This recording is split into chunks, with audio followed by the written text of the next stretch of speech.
Guys, welcome back to my channel KS blogging tech and मैं हूं खुशी शर्मा। आज मैं आपके लिए लेकर आई हूं एक और न्यूज स्टोरी जो कि एक सच्ची घटना पर आधारित है। ये जो कहानी मैं आपको बताने जा रही हूं ये विजय नामक व्यक्ति की है जो कि अमृतसर में ऑटो ड्राइवर का काम करते थे। कहानी आज से 20 साल पुरानी है और ये जो विजय नामक व्यक्ति थे ये बहुत ही मेहनती किस्म के व्यक्ति थे। ये दिन रात दोनों टाइम ऑटो चलाते थे। जैसे भी इनको थोड़ा सा भी वक्त मिलता था ये बीच में सोते थे और उसके बाद फिर से ऑटो चलाना शुरू कर देते थे। तो इनके ज्यादातर दोस्त वगैरह नहीं थे, इनका एक ही दोस्त था जिसका नाम अरुण था।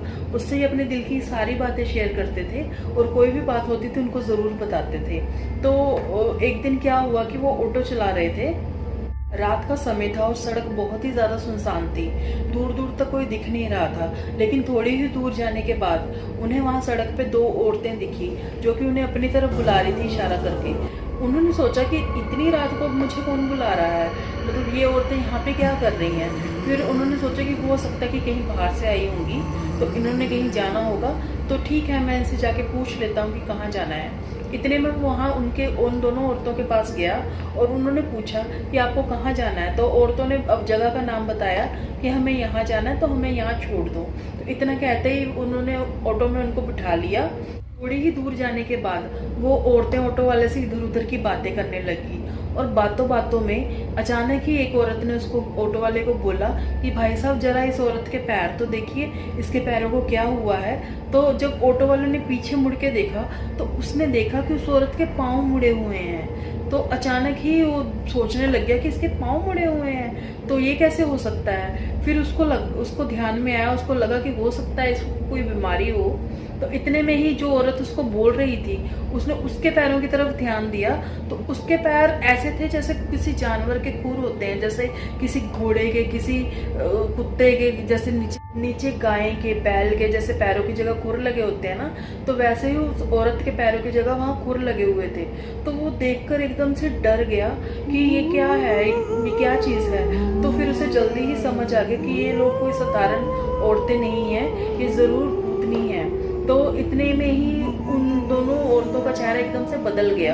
एकदम से उनकी जो आंखों की पुतलियां थी वो बिल्कुल ही गायब हो गई और उनका जो चेहरा था एकदम से सड़ने लग गया, जैसे कोई लाश होती है ना, काफी टाइम से सड़ी हुई होती है। और जब वो बोलती थी तो उनके मुंह से इतनी बदबू आने लगी थी जैसे लाश की बदबू होती है। तो इतने में ही वो इतनी जोर जोर से हंसने लग गई और उस ऑटो वाले को कुछ भी नहीं सूझा कि अब वो करे तो करे क्या, बिल्कुल फंस गया है। हड़बड़ी में उसने क्या किया कि चलते ऑटो से ही छलांग लगा दी और उसको चोटें भी काफी आई, लेकिन वो फिर से उठा और अपने घर की तरफ भागने लग गया।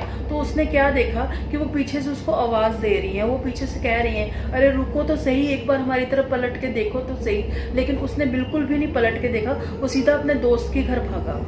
जैसे ही वो अपने दोस्त अरुण के घर पहुंचा तो वो एकदम से जोर जोर से घंटियां ही बजाई जा रहा था, क्योंकि उसकी आवाज बिल्कुल भी नहीं निकल रही थी। वो सिर से लेकर पांव तक सिर्फ कांप रहा था।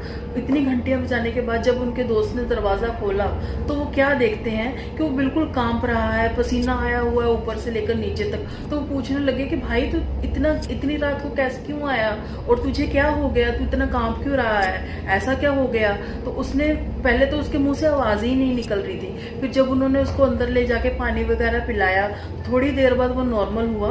फिर उसने अपने साथ घटी सारी घटना बताई। तो उन्होंने बोला कि नहीं नहीं ऐसा नहीं हो सकता। उसने बोला कि ऐसा ही हुआ है, मेरा ऑटो भी वहीं पड़ा है। तो उन्होंने कहा कि चल तू ऐसा कर, मेरे साथ चल, मैं तेरे साथ चलता हूँ। पहले तो वो राजी नहीं हुआ उनके साथ जाने के लिए, फिर काफी देर बाद उनके बहुत समझाने के बाद उसने हिम्मत जुटाई उनके साथ जाने की। तो वो उनको उसी जगह पर ले गया जहाँ पे उसका ऑटो था। और जब वहां पर जाके देखा तो वहां पर कोई भी नहीं था और ऑटो भी बिल्कुल सही कंडीशन में पड़ा हुआ था। तो उतने में ही वो उनको ऑटो पे बिठाकर अपने घर ले आया। जैसे ही वो अपने घर पहुंचा विजय, तो क्या होता है कि उसको एकदम से उसका शरीर ठंडा पड़ गया और उसको बुखार चढ़ गया और 3-4 दिन लगातार उसको बुखार चढ़ता ही रहा। तो उसके बाद वो 5-6 दिनों बाद बिल्कुल ठीक हो गया और उसके बाद उन्होंने सोचा कि आज के बाद मैं कभी भी नाइट में ऑटो नहीं चलाऊंगा, अगर चलाऊंगा तो सिर्फ दिन में। और उसके बाद उन्होंने सिर्फ दिन में ही ऑटो चलाना शुरू किया। लेकिन उस रात की भयानक यादें वो आज भी अगर याद करते हैं तो बिल्कुल कांप जाते हैं। तो इस दिन के बाद उन्होंने कभी भी नाइट में काम नहीं किया।